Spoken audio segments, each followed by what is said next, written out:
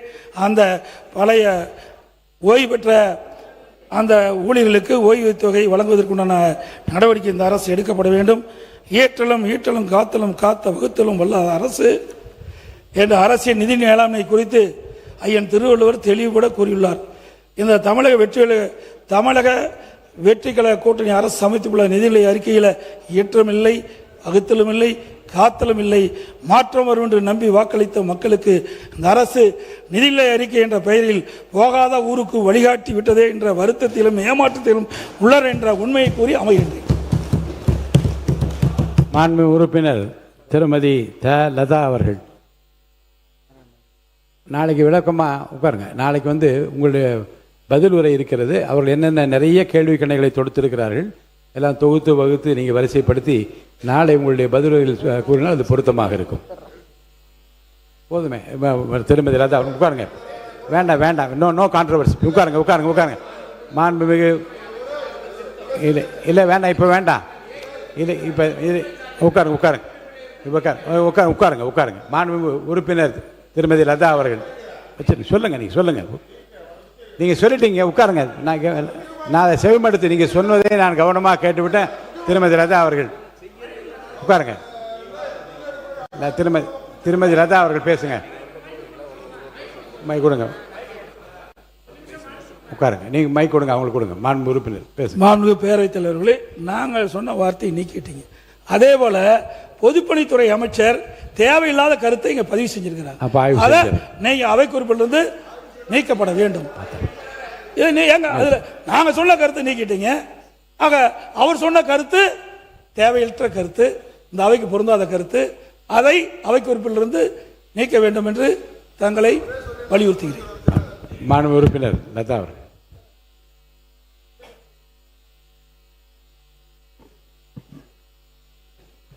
ரெண்டாயிரத்தி 26-27 ஆண்டு நிதிநிலை அறிக்கை மீதான விவாதத்தை துவங்குகிறேன். மாண்புமிகு பேரவைத் தலைவர் அவர்களே, 2026-27 ஆண்டிற்கான நிதிநிலை அறிக்கையின் மீதான விவாதத்தை மார்க்சிஸ்ட் கம்யூனிஸ்ட் கட்சியின் சார்பில் பேசுவதற்கு எனக்கு வாய்ப்பளித்த தங்களுக்கு நன்றியினை தெரிவித்துக் கொள்கிறேன். மாண்புமிகு முதலமைச்சர், மாண்புமிகு அமைச்சர் பெருமக்கள், மாண்புமிகு எதிர்க்கட்சி தலைவர், மாண்புமிகு சட்டமன்ற உறுப்பினர்களுக்கு எனது வணக்கத்தை தெரிவித்துக் கொள்கிறேன். மார்க்சிஸ்ட் கம்யூனிஸ்ட் கட்சியின் சார்பில் என்னை வேட்பாளராக தேர்வு செய்ததற்கும் எனக்கு வாக்களித்து என்னை வெற்றி பெற செய்திட்ட கீழ்வளூர் தொகுதி மக்களுக்கும், எனது வெற்றிக்காக உழைத்த தோழமை கட்சி தலைவர்கள், நிர்வாகிகள் என அனைவருக்கும் எனது நெஞ்சார்ந்த நன்றியினை